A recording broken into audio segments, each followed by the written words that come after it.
Dr. Pepper. Some interesting ideas that were raised here about reconstructing the Republic. And you talked about poverty.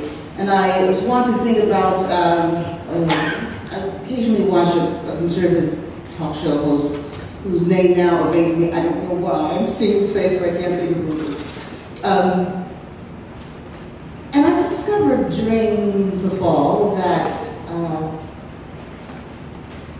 being middle class meant having like $5 million. So I thought, well, if middle class means having $5 million at hand, then how are we now redefining the notion of poverty? How many of you have $5 million or more? Or how many of you have $5 million or less? Raise your hands. Well, I guess we're all poor here. And we're certainly broke. That we know. Welcome to the U.S. But how are we going to define, how is poverty being redefined? How is a poor people's movement being redefined under these circumstances? And I hope that's a question you might be able to answer for us later, but perhaps Wynne Alexander might talk a little bit about that in her remarks this evening. Ms. Alexander is a journalist and investigative reporter. I'm not moving the mic because every time we move it, it makes this horrible sound. But she wrote one of the first and only music-infused civil rights curriculum in the country. It's called Get It From the Drums. It features the work of 17 musical superstars. She has also produced radio and TV documentaries and the highly informative website WDAShistory.org, which chronicles the groundbreaking civil rights work that radio stations and its work with Malcolm X, Dr. Martin Luther King Jr., Congressman Adam Clayton Powell Jr., and many other national leaders have done. In 1964, Malcolm X got a serious death threat during a visit to WDAS, and Ms. Alexander was there, and I'm hoping that she'll share a little bit about that experience with us tonight. Please welcome her to the mic. Thank you.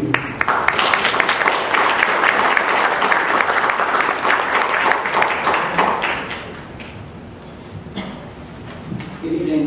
I wasn't exactly there, Gordy. I was very much shorter at the time of the actual threat. Let me say a few words about WDAS. This radio station was extraordinary. It was the premier civil rights radio station in the history of this country. If I've offended anyone from Atlanta and WAOK, if I've offended anyone from New York, if I've offended anyone from Detroit, LA wasn't even in it. It's okay, because I can prove it. WDAS, the guest list alone, this was not a Philadelphia radio station, this was a national radio station. It is true, Congressman Adam Clayton Powell was a friend. Malcolm X was there. We have a count right now, 9 different appearances, but that's a number that is growing. WDAS was, for all intents and purposes, Dr. Martin Luther King's first northern office. We have in the archive bills where WDAS was paying for SCLC's offices in Philadelphia when the Poor People's Campaign was being launched and engineered. In addition to a stellar, Jackie Robinson and Ella Fitzgerald, and later Coretta Scott King. But in addition to this immense national focus, and I understand there's a scholar right now working on a book just about the march, the August 1963 March on Washington, and he says that WDAS, right now we have it at 13 buses. We personally sent 13 buses. He said, well, you're the number 3 city in the country, but New York doesn't count because you're so much bigger. So among the cities that it's a fair fight, you delivered over 1% of all those people at the march. Your radio station delivered exactly 1%, which of 450,000 people. This is a good thing. And in addition to all of that, we had some of the most famous names in radio. Jocko Henderson, Lord Fauntleroy, Joe Rainey, who I'll talk about here this evening. We trained Ed Bradley for 60 Minutes. Mumia Abu Jamal was also a member in the news department, actually when I was in the news department. And so this is an extraordinary station. Also no stranger to government harassment. Our lawyers were working around the clock for charges that will never be proven and were never proven. But they kept us hopping, and I think it's because of all the guests that we had. Which brings us to this evening. I'm sort of here representing Joe Rainey, who was an extraordinary journalist and the host of The Listening Post, where Malcolm was a guest, as I said, about 9 times that we can tell. On one particular show, by the way, as a matter of credentials for Joe Rainey, his name is Joseph H. Rainey III. And he was one of the most fierce freedom fighters. I am so lucky that I got to speak with him as often as I did, and he trained me. And I couldn't be luckier for having known him and for having entered into the same realm of life, meaning journalism, that he was in. He was a former NAACP president himself. He was also a print journalist, and he was a magistrate. He was also a boxing commissioner. He himself was a champion sprinter, and he coached the future president of Nigeria in track when Joe Rainey was a coach at Lincoln University. This is the quintessential Renaissance man. And he comes by honestly because his grandfather, Joseph H. Rainey Sr., was the first black congressman in the history of our country out of North Carolina, and a noted Ku Klux Klan fighter during the Reconstruction period in the 1880s. So on December 29th, Joe Rainey had scheduled as his guest Malcolm X. And Malcolm X is quoted, and I have the tape recording where Malcolm says to Joe during this broadcast, "You know, Joe, it's so good to be back here. I can't get on those other radio stations." I have no doubt, as people have alluded, and Malak as well, everybody's on the bandwagon now. But who was there for Malcolm, really, then?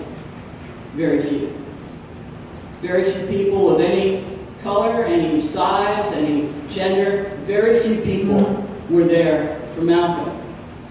And one of the reasons, other than general ignorance, was the fact that Malcolm X, was being terrorized. We sit here and we talk today about a death threat.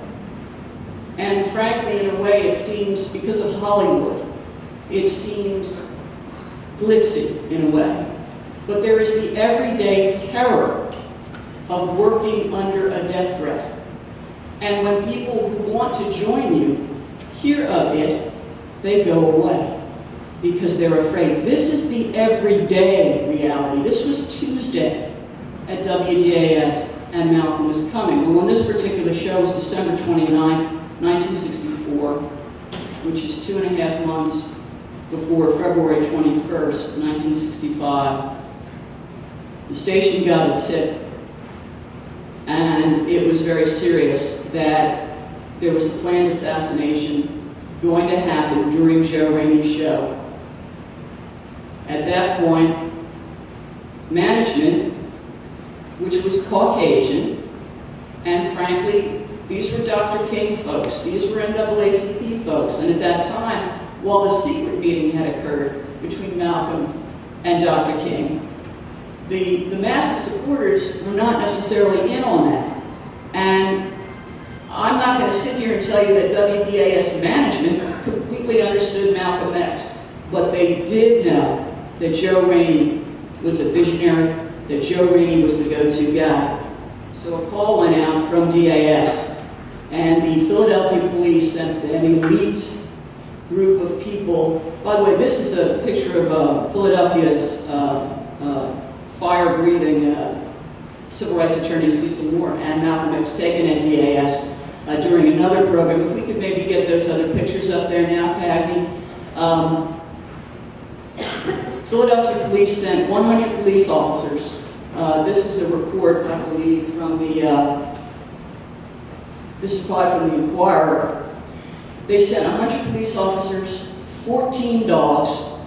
There were sharpshooters on the roof, in the bushes, lining the driveway, lining the corridors inside the studio. And on that particular night, Malcolm X and Joe Rainey, I have a copy of the actual interview, I have a piece of it. They're as calm as could be. You would never know that such an amazing amount. There are policemen with pump-action shotguns and billy clubs, and they're brandished. They're not holstered. They're not back in the truck or in the van. And so these gentlemen had a very calm, quiet, even though I believe just that evening, 4 of Malcolm's guys had been accosted at the Sheraton Hotel in the parking lot. There was an actual physical attack. And yet, Malcolm spoke of his enlightenment. He had business to conduct. As this newspaper article says, this is from the Daily News. He was coming back in January. He was coming back because Philadelphia had one of the largest Muslim populations in the country. And he also said he was coming back to reorganize 2 different groups, the strictly religious Muslims and the Reformation-minded OAAU. The first organization meeting was going to be held on January 7th at the Blue Horizon Ballroom. And that's a nice way of saying also, Philadelphia unfortunately had one of the most feared Muslim mosques. Philadelphia was not a pleasant place necessarily for the enlightened Malcolm to come and visit. I think it's very ironic. Equally ironic, though, and one of the reasons I'm so optimistic, I may be the moron optimist in the room, but when I hear 4444, many of you already know that one of the reasons that Malcolm was not revered in his lifetime was because he had the audacious truth to say, we are African Americans. And he tells that great story about the cat in the alley and the discarded pieces of kitchenware. And he says, now look, if that cat gives birth in a discarded oven, we do not call her baby's biscuits. And so, while this seems obvious today, it upset everybody back in the day. It upset people of every color. He was very much the odd man out. Even his name, the lack of the Anglo name, was a big PR problem for a guy who was organizing 2 new groups. I assure you that management wanted to cancel that show the minute they heard there was going to be a hit. Our guy, Joe Rainey, had already been beaten up once in the studio, and it happened to be by another Muslim faction. I'm sure that the white general manager's first instinct was cancel the show, but Joe Rainey knew that because of Malcolm's new position, he needed all the radio, he needed all the press that he could get. That show had to go on, and indeed it did. And all these years later, while many of us never thought they'd live to see the day that an African American would ever be elected president of the United States, it does my heart very good to know that the last name is Obama. It is not Anglo either. And I'm very glad that Malcolm raised the question, that he raised the issue that your essence is acceptable. Thank you.